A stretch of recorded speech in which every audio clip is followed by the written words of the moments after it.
Yes, hello, folks. Welcome to the weekly Manchester United podcast. I'm your host, as always, Phil Perrin, joined by my regular co-host, fantastic James Rhodes, on this Monday afternoon here, 2 days after United with their riveting victory over Everton. I'm sure you're all still on an emotional high, the excitement just flowing through your veins. Maybe we shouldn't be so particular, or shouldn't be so fussy, or shouldn't be such a bitch. 2-0, it's a win. We'll talk about that, of course. We talk about other things making United news that has happened since we recorded last. We'll talk about of course, the stadium that Jim Ratcliffe talked about last week. We'll talk a little about some of the things that Solskjaer said, which is quite interesting. Some of the other news, of course, surrounding the football club, potential signings, and why John Murta and Deco met this afternoon. First of all, mate, how you doing? Pretty good. Not bad today. And you? All good, mate. All good. No complaints. 2-0 win at the weekend. The football is turgid. There's no doubt about that. It's a hard watch. The result probably one of the only pleasing things about it. And whatever I'm not 100% either way on Eric Ten Hag, because I can find plenty of reasons why things are not his fault, and I can find plenty of reasons why I'm concerned. So I want to ask you about, first of all, what your opinion is on the game, the quality of football, and what your thoughts are on United going forward. So what was your thoughts about this weekend? Yeah, I mean, obviously it's quality wise, it's not what we want. It's not there. It's not really different to what we've been watching the last few months, either way, or most of the season really, which is fine. Another 20 something shots conceded, putting United, I think, second most shots faced in the Premier League. Not all high chances, to be fair. It's not like these are all great shots, but it's a sort of obvious consequence of allowing teams a lot of possession against United, more than they should. I mean, Everton are usually the second lowest possession team in the Premier League, I believe, and I think they had more possession over the course of the game. Outside of the two penalties, which were fine, they were good attacks from United. I think the penalties were not like out of nowhere. They weren't nothing. They weren't just like a total error. They were caused, I think, by United being aggressive in attack, and so I think it's the same we've been seeing. Some good combinations in the front line that created some problems for Everton, leading to those goals. You got to take and finish those penalties, of course, too. You got to score them. Midfield completely non-existent to potentially even damaging over the course of the game. Looking at the passing, the quality, the standards there, but it's kind of come to expect it. Come to expect it at this point in time from here, and it's not something I see changing this season. There's not really time. You're not really trying to change how you play in March in any season. You're just at that point in the year doing whatever it takes to get points on the board in whatever situation you're in. So I don't think that's going to change much by end of season. Yeah, look, there's lots of things to pick out here. I was watching this game at the weekend, and I was reminded of a conversation I had years ago with Bruce Arena when he was at the Galaxy. And I was asking him about what were some of the biggest changes that had taken place in MLS. And he said, in MLS, there used to be a time where you just needed to get 11 good players on the field, and that would win you the game. Right. Now teams are far too technically adept. They've got much more balanced quality throughout the team. Now you have to have a system. You have to have players that complement each other. That you have to have, very astute tactically, and you have to do different things. When I see Eric Ten Hag's lineup, I see 11 fit footballers, and maybe they're not even completely fit. I see a team that would never be bought by a manager to play the way Eric Ten Hag wants to play.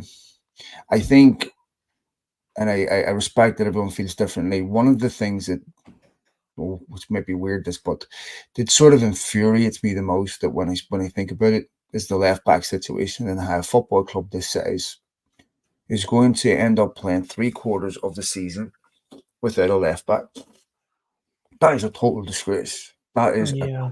an absolute disgrace. That is something that any of us have to fix.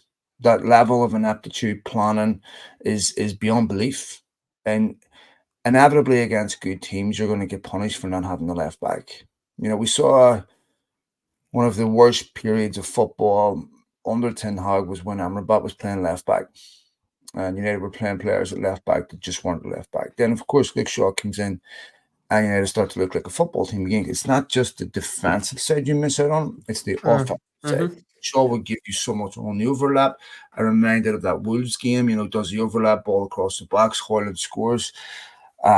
Numerous times you'd see that takes out such a massive attacking dimension to your team, plus a defensive dimension to your team.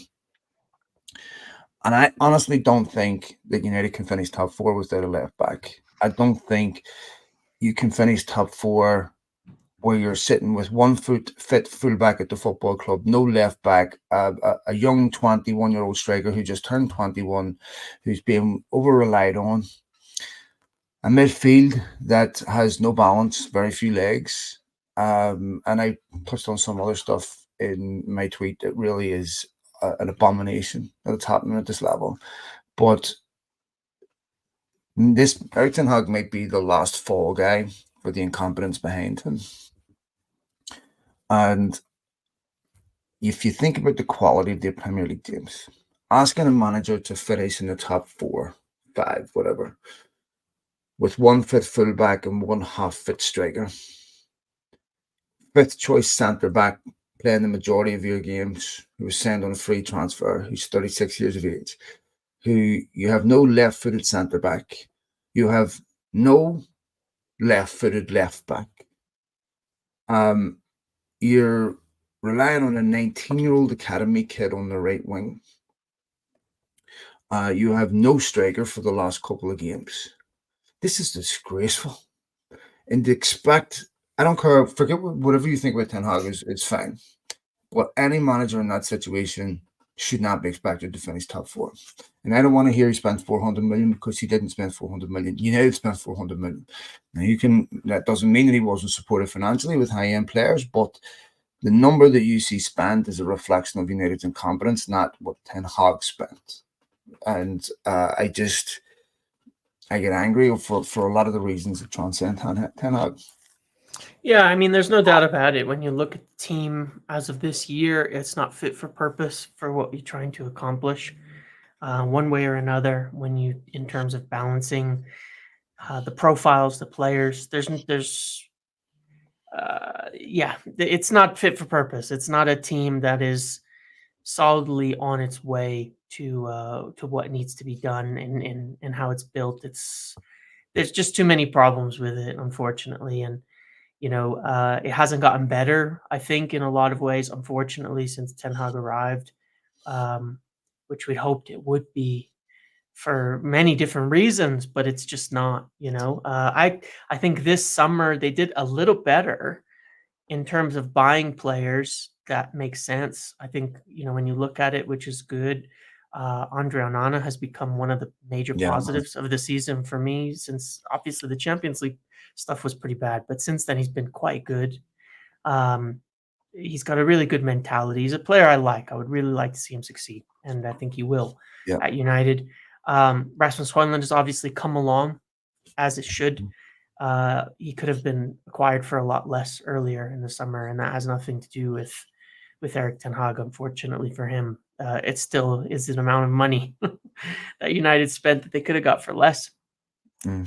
Mason Mount, I think, still could be a good purchase, but the situation with his medical side of things, obviously is as crazy as it is with, in some respects, with Tyrell Malacia, where he was supposed to be out for a month or two back in November, right? It was going to be 4 to 6 weeks. He was looking like he was going to come back, and then it was nothing. And then we hear nothing. And then we hear nothing. And now it's March, and supposedly he's going to be back after the international break. We saw pictures of him training. Well, wait, 2 months ago. The article saying he wouldn't be back for the rest of the season, right? Malaysia, yes. I mean, Mason Mount, yeah. Mount after the They said at the after end of the December he was going to be back in 2 weeks. yeah. Well, I don't March. know. And then you saw pictures of him in January training, and now it's March, and he's still not made it, and it's going to be 3 more weeks. I don't know. It's wild, but it is crazy these things that are happening there, and certainly the club isn't fit for purpose. And it goes a long way when you talk about watching, which I did, and it is painful to watch how they play Liverpool versus City at the weekend. No, it's Liverpool are Liverpool are missing 4 starters as well at this point in time. However, when you watch the quality of their whole team and how players can slot right in and how it works, obviously this is 9 years of a manager being yeah. there, I was right? going to It's say a it is. long time, from top to bottom, from academy on up, an exact, precise way of playing that every single player will be drilled into to easily replace, where kids can come from the academy and they know how they're supposed to play football in the first team, because it's how they've been playing for the last 4, 5, 6 years at the youth level. And that's the difference. That's why City can promote players to come in from the youth level and start to have an impact. That's why Liverpool can do it so easily. Not that we haven't, but there's a difference in terms of how it impacts the overall team.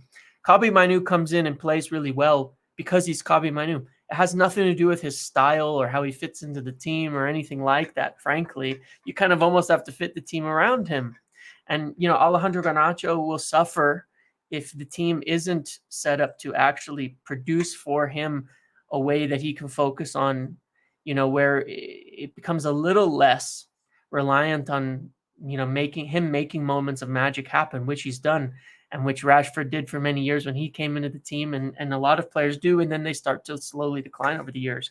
So yeah, it's very frustrating to look at the difference between United and the other teams, and it's a top to bottom, and it's a years long problem. Obviously, this is and there's a lot that has to go into fixing Yeah, this I mean, entirely. if you go back to what Ranić was saying about Klopp, by that stage, remember 2017, Liverpool fans wanted Klopp out after losing to Leicester, right? There was a massive outcry. They wanted him sacked. The Arsenal fans wanted Arteta sacked, okay? And if you go back to what Ranić said was a 2021 roundabout there, but Liverpool have had a model. They've signed the players that they want to play a particular way, and they've built on that. And you get to a point where after 4 or 5 years of doing this, that you can be without 4 or 5 players because the whole squad that you've built up is players that you've bought. Yep. If you look at United's team in the weekend, Onana, Evans, and Casemiro were the only 3 players that Ten Hag bought. The rest are not his players. These are players that's being bought over multiple different managers, some going back to Mourinho, right? And you're going, they're not bad footballers, right?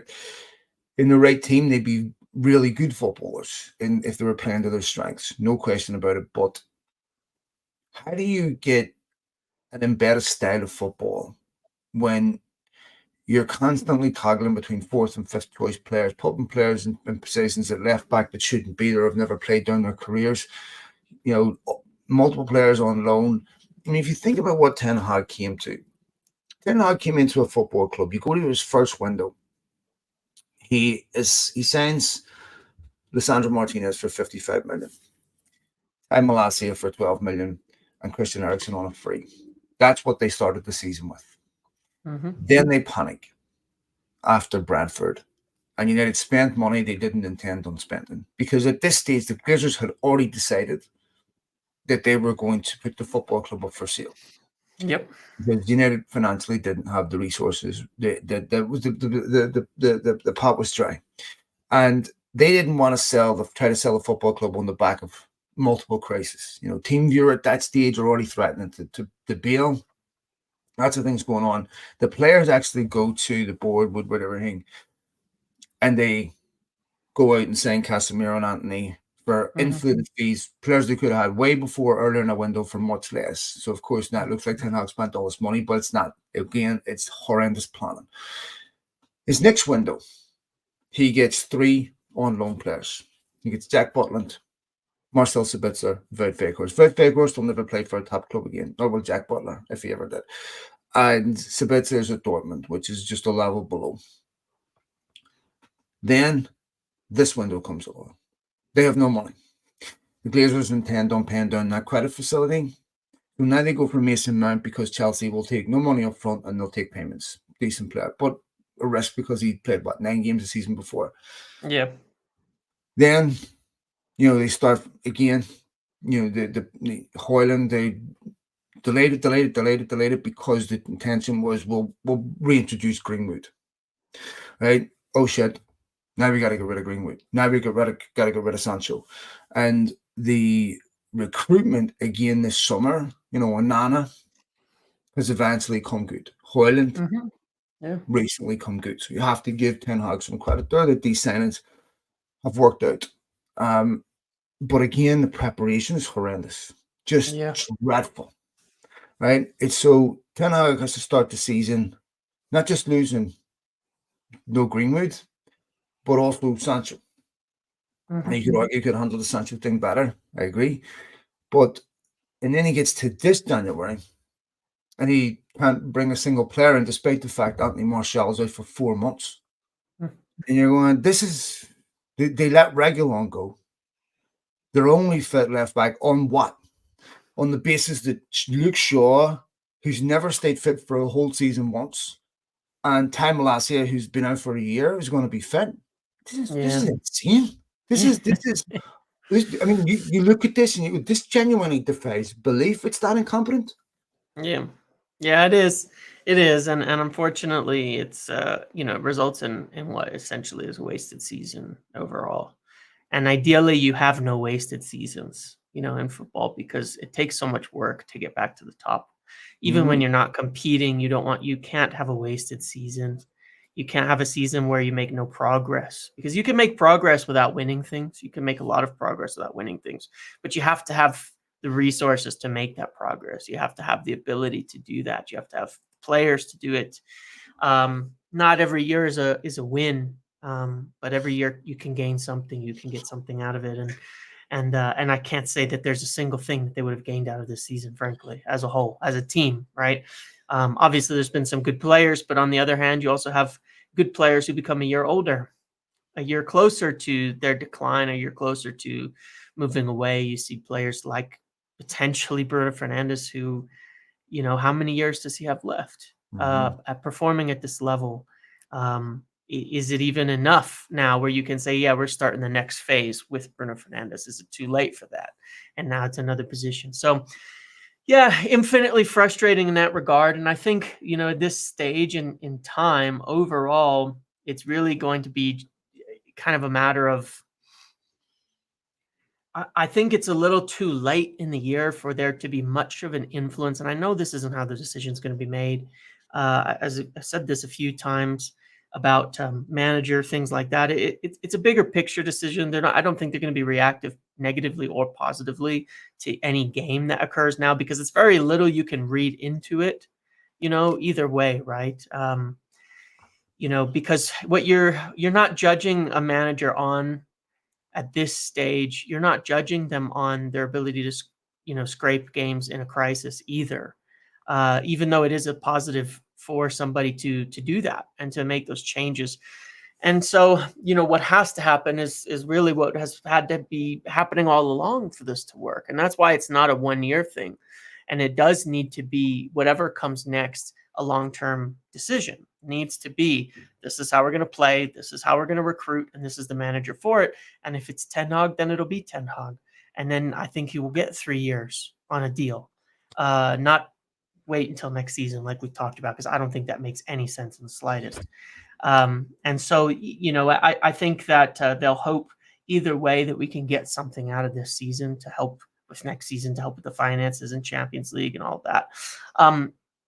Not to skip ahead, but interestingly on that, there was also news, we probably want to talk about that, changes to the whole PSR formula for this summer to be more in line with UEFA suspending, which is something interesting to discuss as well. But we'll get that. But yeah, this is a bit stricter actually than what the Premier League's is. Yeah.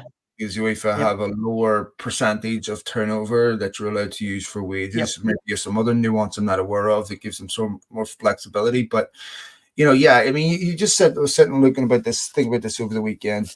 We'll talk about Ahmad Traore in a little bit, but you look at what United paid for Ahmad, 37 million. Yeah, well, we've probably only paid 19 to be fair. Oh, there, surely those add-ons haven't gone in, Let's be generous and say 19, but they refused to pay 20 for Holland. Yeah. How can you pay 19 million for Ahmad Traore and say, but we're not paying 20 for Holland? I know. Luis Diaz signs for Liverpool for 37 million. I mean, and Julian Alvarez signed for Man City for 17 million. Yep. Two players United could have had and chose not to move. I mean, I'm sitting there going, Holland, Ahmad, Diaz. I'm like, this is infuriating. And then they'll decide Caicedo when he signed for Brighton, yeah. 11 million on Palestri. Yeah. It is. By the way, he's having a decent loan spell. He's actually doing pretty well.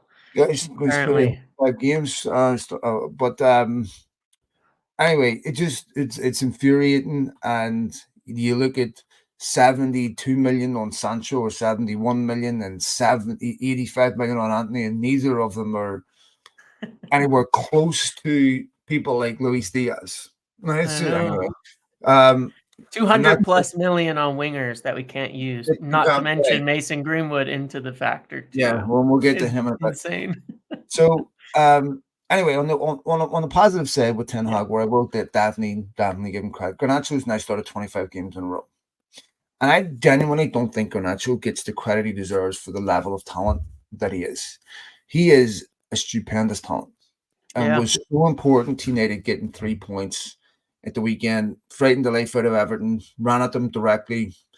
And then there's an individual, I'm not going to name him, I'm going to spare him, but the Manchester Evening News, he decided that there was an article in this, which I genuinely think it's beyond parody. I can't believe that I read it. I just can't believe that an editor decided to publish this, to criticize Alejandro Garnacho for daring to show emotion that he got a penalty. And I'm sitting there and I'm going, I can remember Pedro Neto celebrating that Wolves got a penalty against United. I remember that reaching the level to provoke someone to program. And remembering numerous times Rodri celebrating, same thing when he got a penalty against United at Old Trafford. And yet somehow you've looked at 19-year-old Alejandro Garnacho showing pleasure that he is correctly awarded a penalty kick. And thinking, he can do better. What the fuck do you want? I mean, sorry, my language, but what the fuck do you want? Are you in sequel? I mean, what would have been the correct reaction there? Oh, sorry, jolly old chap. I'm really sorry you fouled me in the box. And you know what? In the interest of fair play, I'm going to say how disappointed I am that the referee gave that penalty kick. And maybe, Bruno, you should just kick it over the bar and let's be gentlemen about this here. What the fuck are you talking about? I mean, it's so absurd, the over-policing of United players. I know. Maybe Ten Hag should have tipped his barber a little bit more. You could do better there. So could you, George. So could you. You're a journalist. That's what you should have your press pass revoked for that. You went to Manchester United match and you proved an article out of that? Yep. Are you insane? Is that where the levels of journalism have gone to? Where let's find something, anything, a microaggression, that we can criticize Manchester. I mean, that is offense, man. That is someone I need to find something that I can criticize these people for, because you cannot. I mean, how many times have it ever bothered you that a player has got a penalty against you? Never. Yeah. What do you do? What do you want? I mean, how much of a funny are you where that would bother you? Seriously. I mean, that is so absurd to me. It bothers me way more than it should, but I just looked at them like, this is ridiculous. Absolutely ridiculous. I can't understand how a journalist would have the balls to turn around and go, you know what? This is Pulitzer Prize level shit. No, I hear you. I mean, look, the simple fact of the matter is, and some people are going to find this out a little bit later, is that you know there's a lot of people who feed off the negativity Of with United, course. and they made a living off of being negative about And United. someone was dug out rightfully for it yesterday, I might Hmm. add. Yeah, and when things get good, it's going to be a lot harder to produce that kind of stuff and to write those things when things do turn around. And that'll be one of the reasons why, I was listening to some of the guys on one of the guys on Stretford Paddock. They were talking with James Ducker the other day, and it's an interesting opinion about United because they were talking about how United is very much, once it gets going, it'll really get going, Mm-hmm. really, really get going because it's so huge. And there's a lot that goes into it when you think about it because there's so much made out of digging out United, right? Of course. Digging out the players, digging out every little aspect of Mm-hmm. them, and a lot of people who make a living off of that right Because now. what? Outreach drives engagement. This is the Yeah, problem that exactly. media is created where there's an outreach farm, and Yep, it's just human nature. Our brains wired to see threats, negativity more than to see positivity, so it provokes reaction. Sorry, go ahead, Matthias. exactly. And so, when things get good and they can't do this anymore, and you have to write about what's good, and people are having to cover it, the amount that it will steamroll, and it will make a difference because one could say the players have to get tougher, things like that. That's all true too. But once there's sort of something that turns and folds over to where it's just heavy support for the players, for the coaches, for everybody involved at this club, and there's a lot of positivity behind it, it will have an effect on them. I mean, you see it in the game sometimes. It takes its time, and I think fans are tired and frustrated after years. So it doesn't happen as much as you like it to, but you see it at times in Old Trafford in the stadium once it really gets going, how it can drive things and how it can push things moving forward. I mean, you've seen them. You've seen them.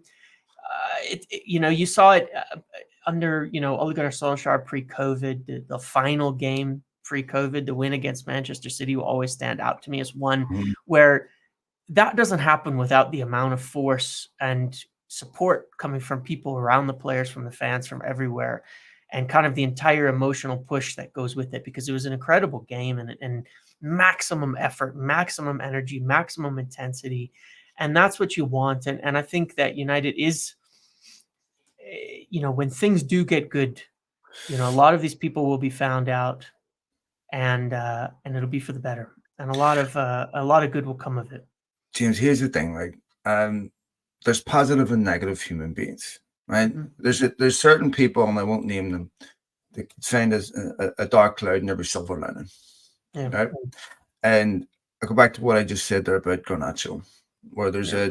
there's an offense mining operation. I'm going to find something to be pissed off about Yeah. because that's what I feed on, and that will attract a certain type of person. At a football club like United, the pendulum swings heavy both ways, Yep. right? If it's going that negative because of the level of support, it reaches a crescendo of abuse and negativity, and it's a terrible place to be.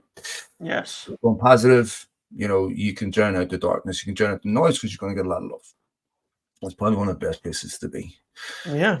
But there will always be those who occupy a certain space who are incapable of adding anything of journalistic integrity or merit.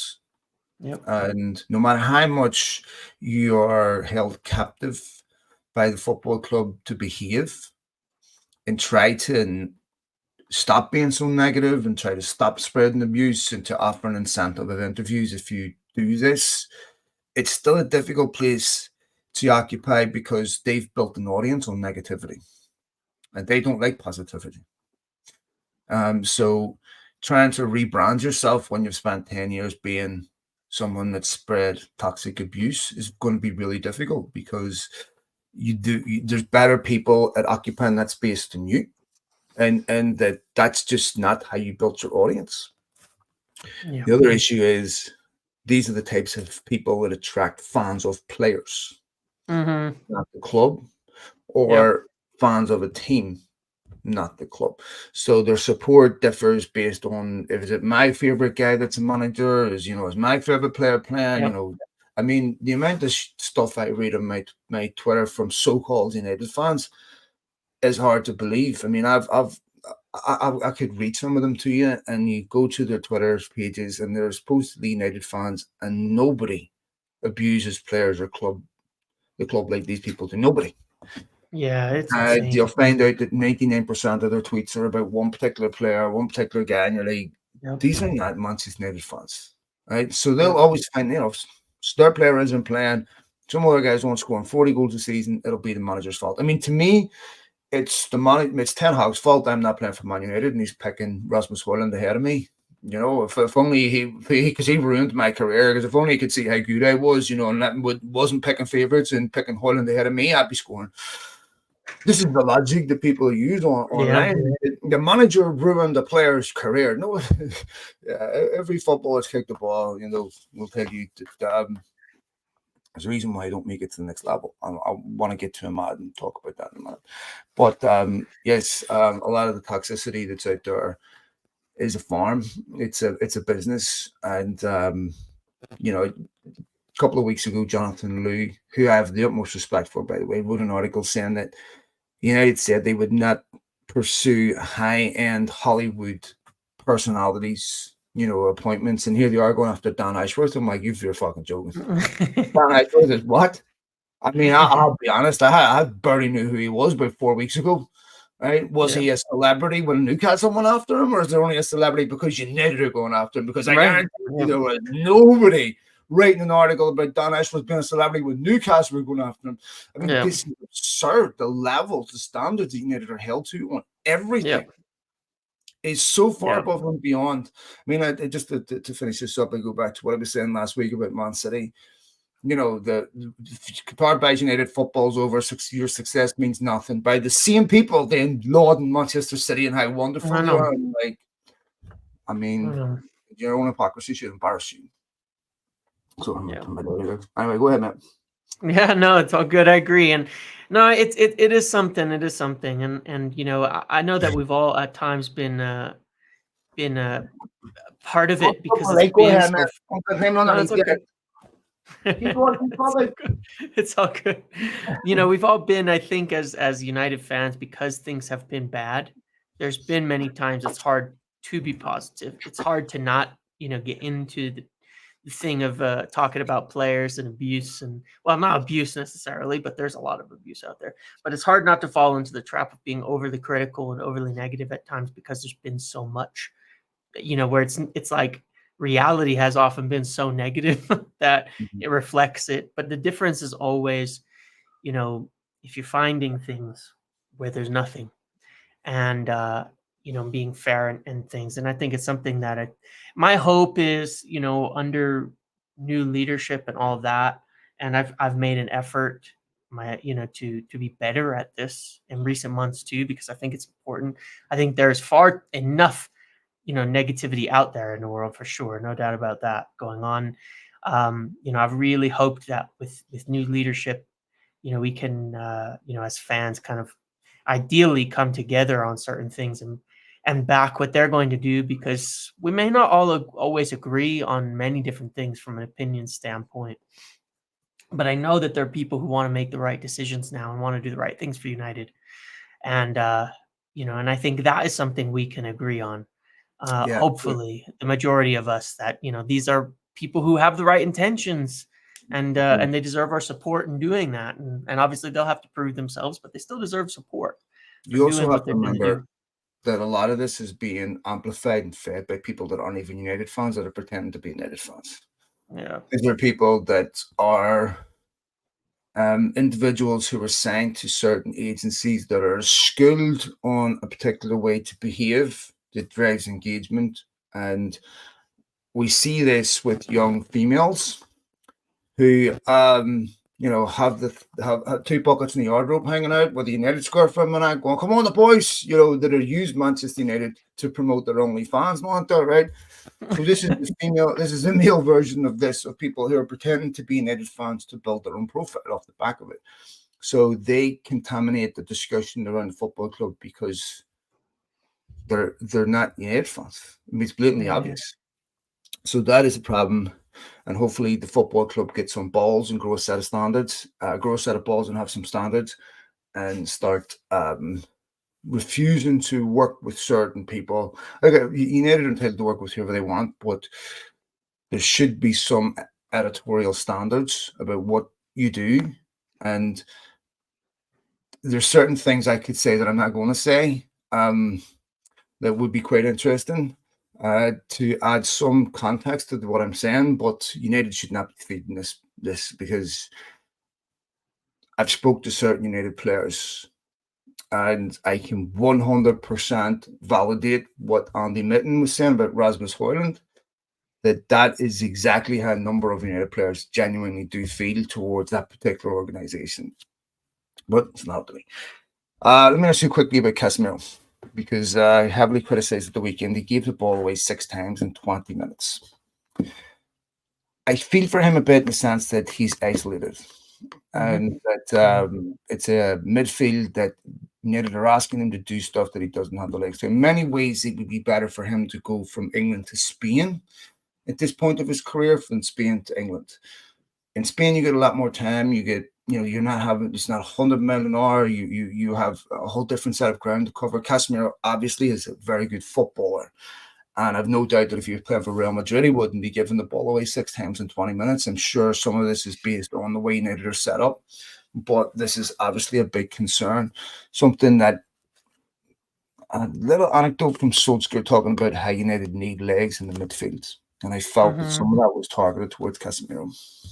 Well, yeah, it's really interesting because 2 players that Ole Gunnar Solskjaer was extremely complimentary of were, of course, 2 players who are often maligned by United fans, which was Fred and McTominay. And he argued a bit with Roy Keane about Fred and was insistent he would be someone he would pick every time because he knows what he's getting from him, from an effort level, from a legs, covering space, doing the things that he does.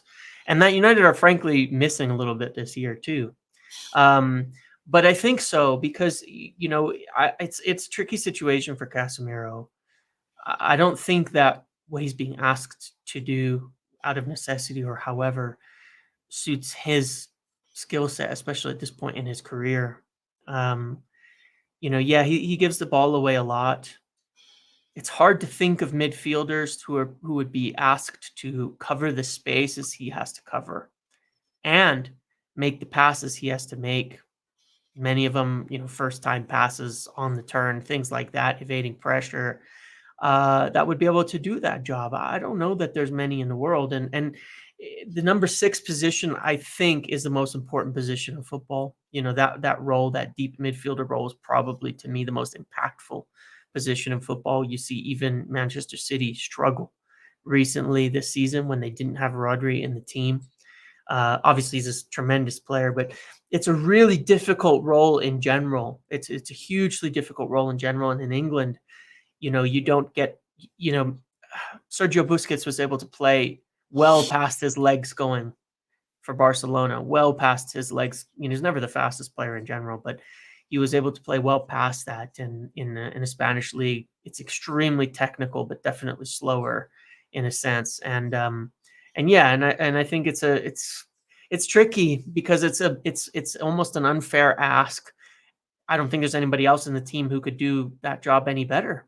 I don't think that there is. I mean, I think you could change the structure a little bit and just bring Kobbie Mainoo deeper and go back to the 2 deep like we always used to, and it would be a bit safer, a bit more secure. But it's a tough role. It's a tough role, and and unfortunately, Casemiro's on the wrong side of the peak of his career for that role at this point. I would be surprised if he's still a United player come this summer. Yeah. No matter what happens, no matter where we finish, I think he is definitely, if United are to ever challenge, if you look at United's rivals in that position, they're not carrying older players there. They've got players at the peak of their career. I mean, Liverpool had to think about this with Jordan Henderson. They had to think about this with other midfielders too. They had to bring in younger midfielders to bring some legs into that midfield, which they did. With they brought in Szoboszlai when he was a winger, brought in McAllister, brought in Endo, what have you. They wanted Romeo Lavia and stuff. They were trying to bring in younger players to bring that legs back into the midfield, which is similar to the way Ten Hag wants to play. Then he needs that energy in midfield.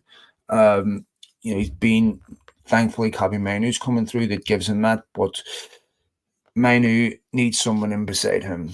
Yeah. And I think with Casemiro, in some sense, you see this is part of the reason why he gets so many bookings is because of the Yes. pace. And this is something that I don't think he's ever really had to deal with. But, the Premier League is unbelievably quick. Amad Diallo, Mm. very interesting today that he removed Manchester United from all his social media platforms. That was not an accident. From his Instagram, from his Twitter. If you go on to his Twitter, it's all Sunderland stuff. Obviously, young man that would have wanted to have been playing recently. A lot of United fans think he should be too. There's a reason why he isn't. What do you think's going on there? Yeah, I mean it's a difficult situation because as far as we know, they didn't want him to go on loan in January so that he would be available. He didn't go to AFCON as well, I think, so that he would be available. And he's not playing. He's not playing at all. He's played 18 minutes, I think. You're up 2-0 against Everton. He doesn't come on. So there's obviously a reason, right? Amari Forson kind of came into the team then and started getting minutes as well ahead of him. Somewhat surprising when you look at how things have gone. I don't know. There was something a little while ago where there was something that was supposedly an accident on social media from him liking a post or something like that. That, as far as I know, was certainly.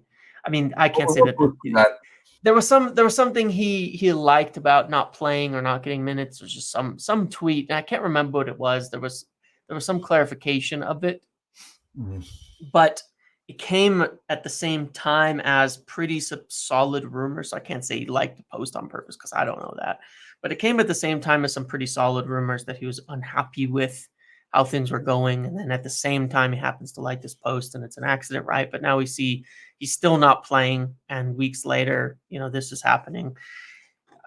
There's to me, there's obviously something going on with him where I can't say he's in the right on this at all in the slightest, but either way, there's something going on where he's unhappy with the situation at United and not playing.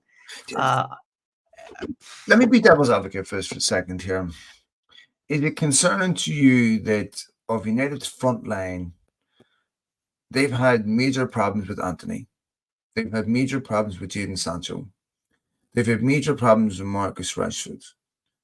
They've had some problems with Anthony Martial.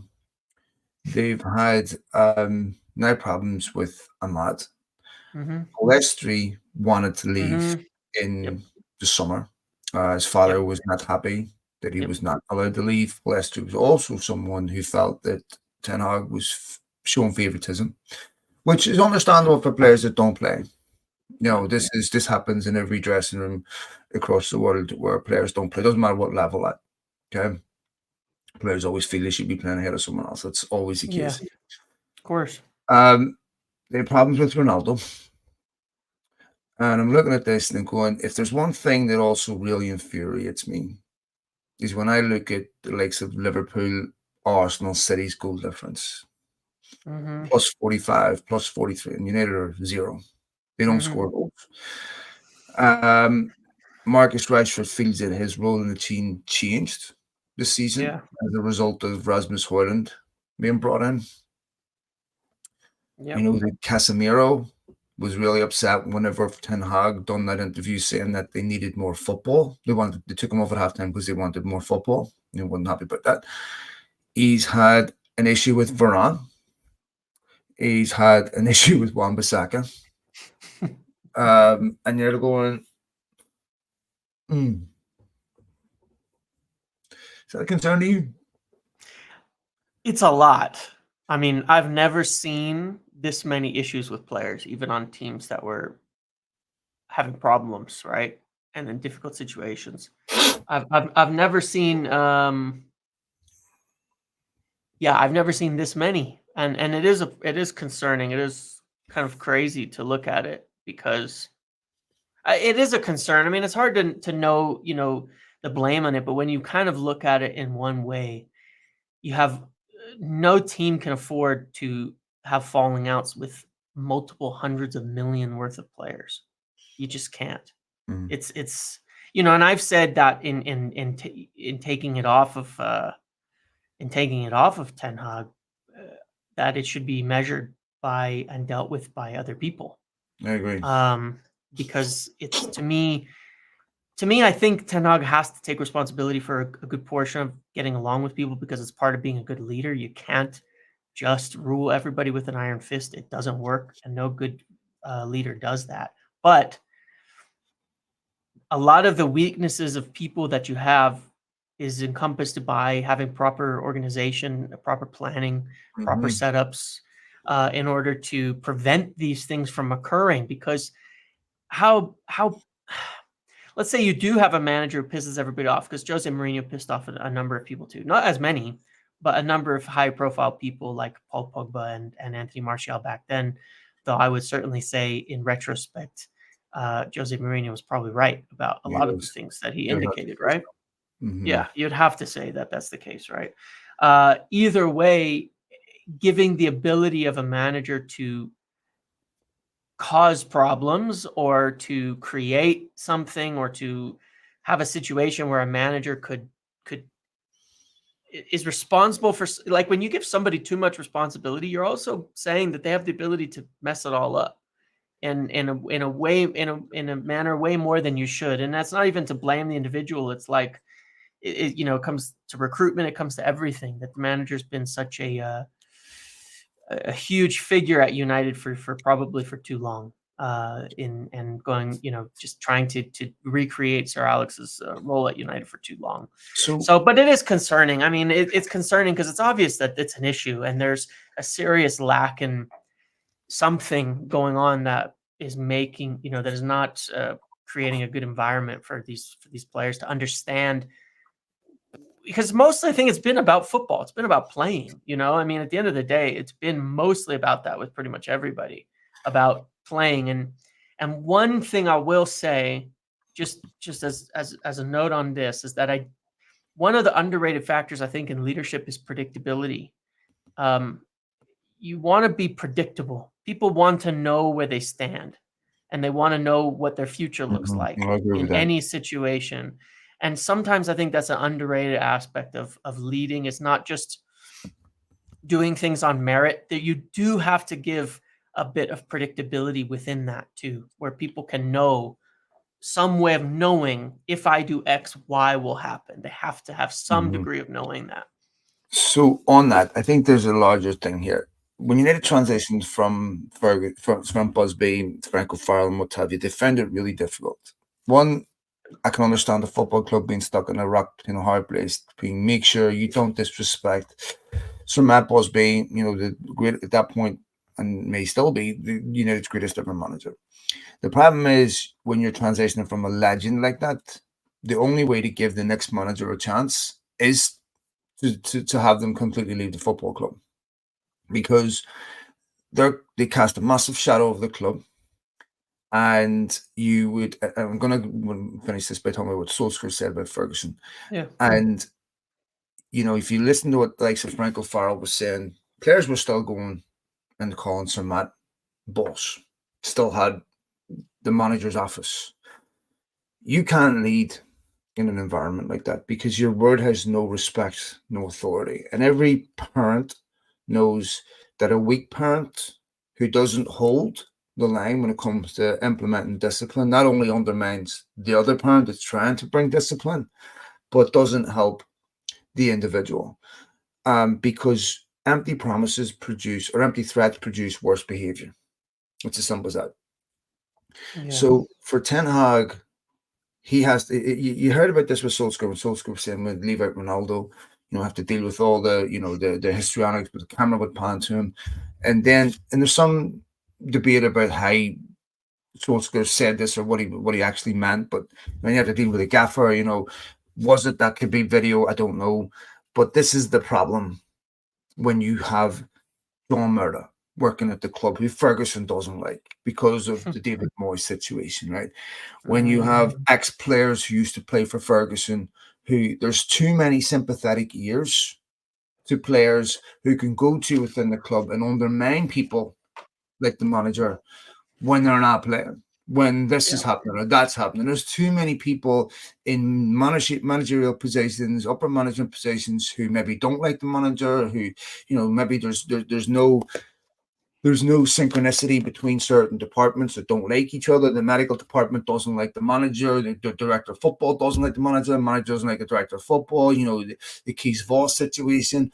There's all so many competing agendas because there is no unity. And Ratcliffe talked about this, about who Ten Hag should be reporting to. Yeah. Everything, those standards should be in concrete, derivative Yep. of the football structure, nothing to do with the manager. If this manager wasn't Yep. here, you would still have to do this. This has got nothing to do with the manager. The manager is not the one implementing the discipline. These are not standards that are exclusive to him. These are the club standards. You don't sign for Erik ten Hag. You sign for Manchester United. You will abide by our standards, club standards, and if you don't, the club will be the one that'll bring the discipline. There's too many sympathetic ears for players when they're left out, where they're not playing, that they can go to and complain, and people will use their own ego to undermine others they don't like. And that's a big problem. For sure, and I think in the reverse, what you say has the positive effect too. When I talk about predictability, when you know that the standards are there from the club, not from a manager, because managers change. And they change their ideas too. I'm not just saying managers as people change. They change their ideas. They change their needs. They change how they view things all the time. But the club standards have to be the same. And that tells somebody, as long as I do this, I know it'll be positive for me at this club. And I am sticking to the high, and it should be high standards, but the high standards that are being set by the club. And you get continuity. And I think you get a lot more, I think you get a lot happier players too. The bad eggs would be weeded out, and the players who are just confused would get sorted, and you wouldn't end up with these kind of issues across the board. Okay, let me ask you about what Ratcliffe was saying about the new stadium. So, as expected, it looks like Ratcliffe prefers the building of a new stadium. How it's going to be financed is going to be interesting. It looks like there's going to be commercial investment partners involved in this. I think he's been a bit smart in getting the government on side with Lord Coe and, of course, Andy Burnham. I think that was a smart move because perhaps we'll get some government buy-in. Now, I completely understand fans saying government should not be funding football stadiums, and I've said before I agree with that, despite West Ham, despite City, despite other clubs having government assistance in the construction of the stadium. I agree that that shouldn't be happening, but nonetheless, that's where we're at. What do you think of a new stadium at Old Trafford? Yeah, I mean, I've expressed my view on this, that I think, and I'm not surprised by it at all that they view it this way. I think the view is pretty simple. When you're talking about these guys, they're business people, they're finance people, end of the day, at this top level, the guys making this decision, right? To be competitive at the top end, you have to have the maximum finances available. And in reference to, for example, these UEFA finance rules about spending as a percentage of revenue, which will likely be the Premier League rules moving forward. Well, you have to absolutely maximize the top end revenue that you have. And a new stadium will increase the lid or the ceiling on United's potential revenue by allowing for so much more by way of commercial opportunities. And I think it's for them, it's that simple. I mean, there's a lot of other positives that go with it in terms of revitalizing the area, the things that can be around there. But why? Why do you want to do that from a financial perspective? Is because it's going to open the door for more commercial opportunities, for more events, for more things to be sold, essentially, whether related to United or just related to the stadium as a property and the club and their ability to do these things. It makes sense to me. It does. It's altogether logical. If the other clubs are doing it, you kind of have to, or you'll end up falling behind if you're losing out on one of the biggest revenue streams that you can, which is, of course, match day revenue is a huge revenue stream. If there's more ways to expand that, then they will. But as well, packing in people to the stadium and getting for different events and things like that. And it's just money. It's just money at the end of the day from that perspective. Obviously, that's not an emotional or nostalgic perspective on the whole thing in general, but it's the reason. It is the reason why that they're looking at this and why they favor that. And I would say that it's maybe a little bit like, I don't know what's the word for it, sacrilegious to say it, right? But some of viewing football success as the highest priority does come at the cost of history, and does come at the cost of some of the nostalgic things that people do have because they are emotional, standpoints. And it's a tough argument in that respect. And like I said, it sounds kind of poor in one sense, but it's true. I mean, United in some sense have suffered by being beholden to history a bit too much, and not getting, with the modern, with some of the modern things going on. And I think the stadium is one of those areas. Yeah, I mean, it'd be interesting to see us talk about keeping Old Trafford, reduce capacity and using it for the women's stadium. Which I think would be very nice to do that. I think that would be ideal, being able to keep it as a ground that is useful for the club. Yeah, and so in some sense, if it was kept, I don't know, maybe even as a museum or some sort, where the link to the history was retained, then I think that would be something that I could definitely support. We did talk about Mason Greenwood, and looks like John Murda and a few other United staff were in Barcelona with Deco. The belief seems to be that was regarding Mason Greenwood, who's had a quite successful spell in Spain with Getafe. What's your understanding of that, my friend? Yeah, I mean, I can't say that I know 100% anything about them, specifically going to Barcelona, except for sure we have discussed previously that there is interest, from Barcelona, from Atletico, from the big Spanish clubs in Mason Greenwood, where there doesn't seem to be an issue with him in his career there. There's no problem really at all. He's having a successful season. I don't foresee any issues there. Obviously, a decision wouldn't have been totally made on selling him, but it's something where when you talk about finances, the sale of Mason Greenwood can have a huge positive impact on United's books. And on that, I want to discuss how that relates potentially specifically to Barcelona. Barcelona is also a club that has at the moment some very difficult financial problems. And one of the ways that you avoid financial problems in football, or that this can be done where you can make transfers, is when you talk about swap deals, especially when you're talking about academy products where there's pure profit. You swap Mason Greenwood for someone like Balde, their left back, who's an academy product, or it would be pure profit, and you put both of them at 50 million or 60 million on the books as a sale. You get that whole profit of 60 million on that sale this year, but you get to write the buy against a 5-year period on amortization. You don't actually send any money both ways, but it's a sale and a buy on both ends. And it's totally legitimate to do that. It is pretty normal accounting practice. You have to be careful not to inflate things. Sometimes teams have gotten in trouble for that, for ridiculously inflating things where they, are saying 75 million for a player. I think Juventus did this with Barcelona, but 75 million for a player that's clearly worth, 30, 35. But, I think that with a player like Mason Greenwood, it's an interesting thing because it allows you to avoid a lot of the drama that surrounds it if it's done in this manner, because you're not actually receiving any money for him.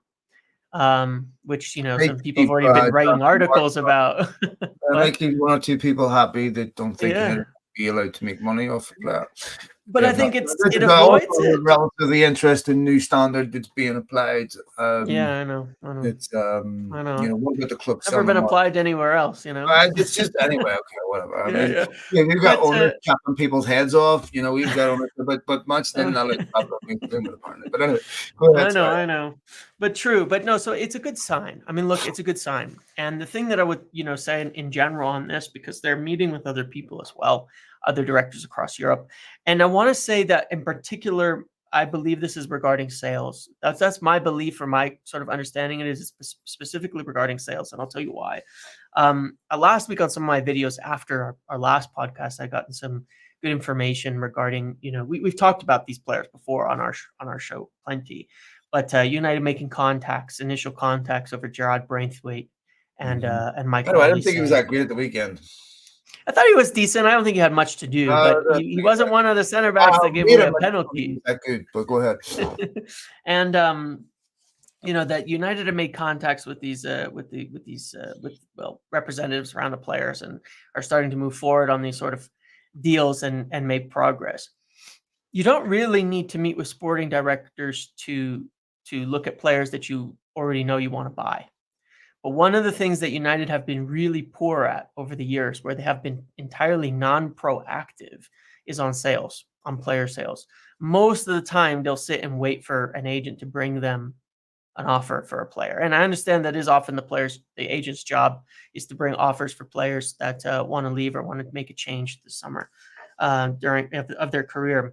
But being proactive in making good relationships that allow you to say, hey, we've got these players who are potentially available or potentially on the move this year. I think is something they wouldn't have done in the past because of the misguided idea that doing so would mean teams know you want to sell and now they're going to offer you bad deals, and then you end up not selling them and they end up rotting on the bench for the next 3 or 4 years. And so I think there's a lot of proactive work being done on letting teams know, look, these are players, that we will consider selling, that we will consider available, because it's better to make. Yeah, you've got. Look at the players you've got. Rafa Varane's probably leaving for free. Anthony Martial for free.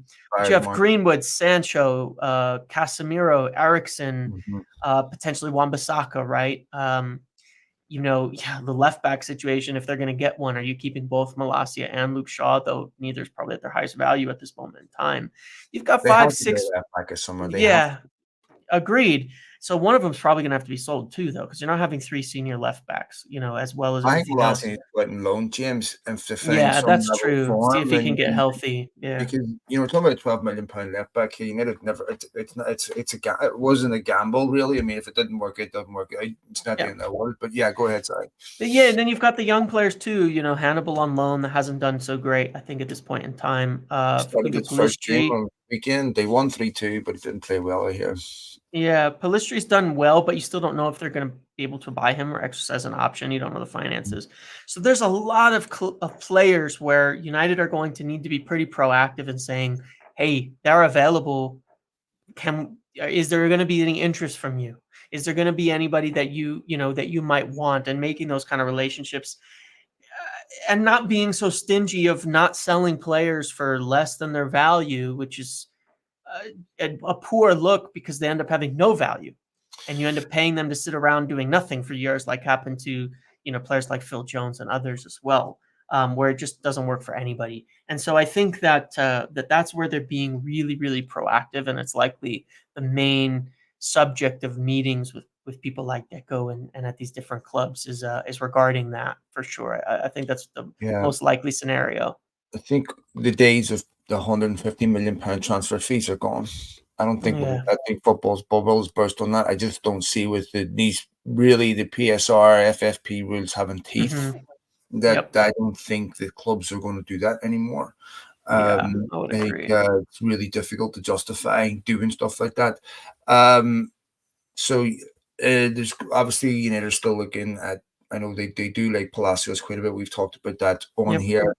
Interesting to see what they end up doing on the midfield. Lastly, just want to ask you about the Solskjaer interview, because some interesting stuff in there that I thought was quite revealing. One of the things was the convoluted way with which United pursue players, which we knew, of course, which was just truly astonishing to me that we've got enough reports on Erling Haaland, we're not going to sign him. But he said something that he'd touched on before about Ronaldo, saying that it didn't work out for either party. And clearly Ronaldo was a disruptive influence inside the dressing room. For rightly or wrongly, Roy Keane defended Ronaldo because he had standards, and I completely understand that argument too. And I would agree with a lot of that. But he had also talked about some of the other things going on inside the club, and the fact that the Glazers had told them every year your top 4 was the goal, which is something that we've all known. Anything else you want to pick out from that? Not particularly. Most of it is not totally surprising, as we know. Unfortunately, it's confirmation, right, of a lot of it. I thought it's really nice that that we're getting a little bit more of that kind of stuff firsthand from people, because I think it really starts to set in. And it's the right time, seemingly, that we're getting a lot of this right after we've got new leadership in, which, all those oh NDAs are starting man, to get pushed. I I can see know. you've done an interview as well, and now we're starting to see a lot of this come out. Yeah.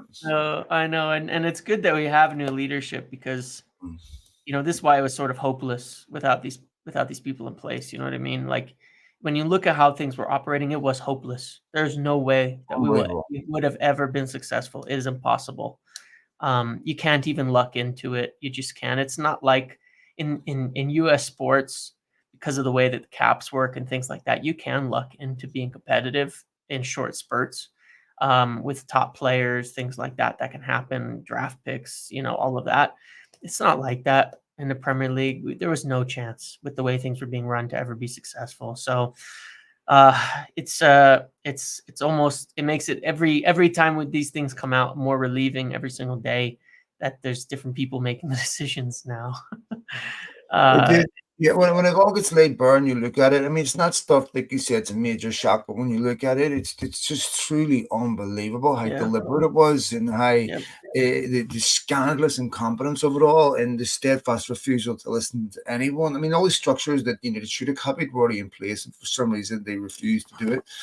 And yeah, it's well and on yeah, that note, I mean, I think obviously this is a little bit more of a philosophical take, I guess.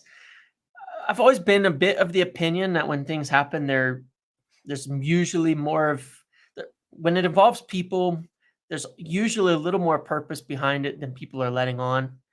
And when something is bad for a long time, it is not an accident. oh no, It's no, not no, bad no, luck.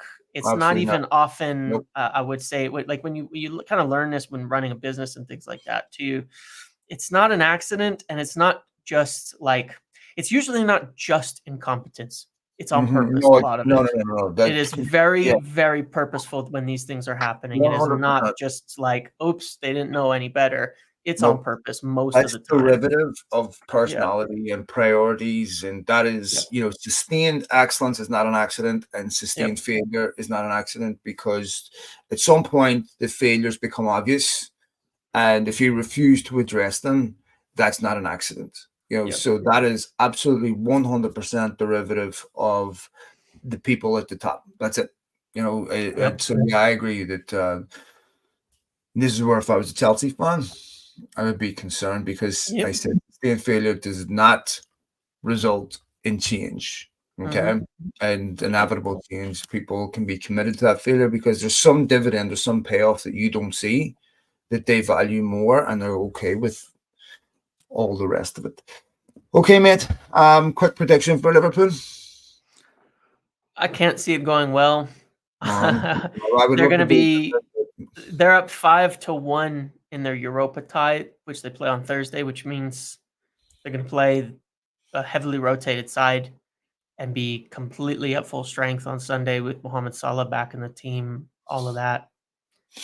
I can't see it. I honestly can't. All I against can't see Lindelof. anything but a pretty bad, yeah, Salah against Lindelof. Yeah.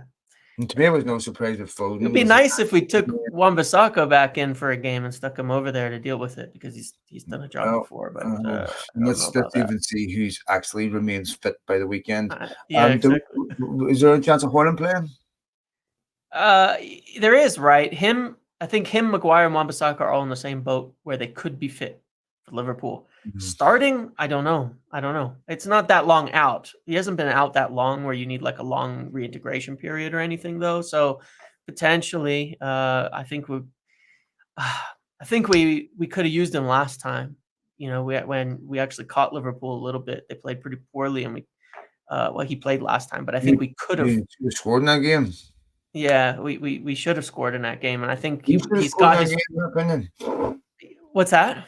He should have scored in that game, Yeah, but yeah, the he should have that we've scored. seen the last 5-6 weeks, I think, would have scored. Yeah, exactly. Well, that's where my thinking got mixed up there. He's been in much better form since then, and I think in the same circumstances, he'd be still scoring those chances he had in that game. So it would be good to have him for sure.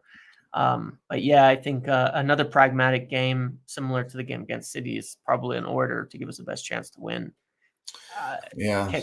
I can't personally criticize that approach. I've said that before with the things I have criticized about Ten Hag.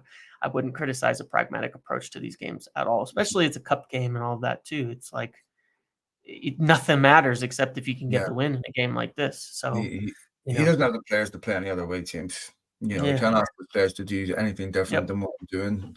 But we shall see. All right, yeah, we'll leave it there. Thanks to all of you for downloading the podcast. As always, we will be back next week. In the event you miss us, just follow one of the aggregator accounts. We'll have no problem stealing content anyway and putting it on their accounts. Brazen bastards. But thanks to all of you for, as you say, downloading, following the show, and getting in touch with us through the week. It's much appreciated. I hope you're all well. Take it easy, mate. See you later.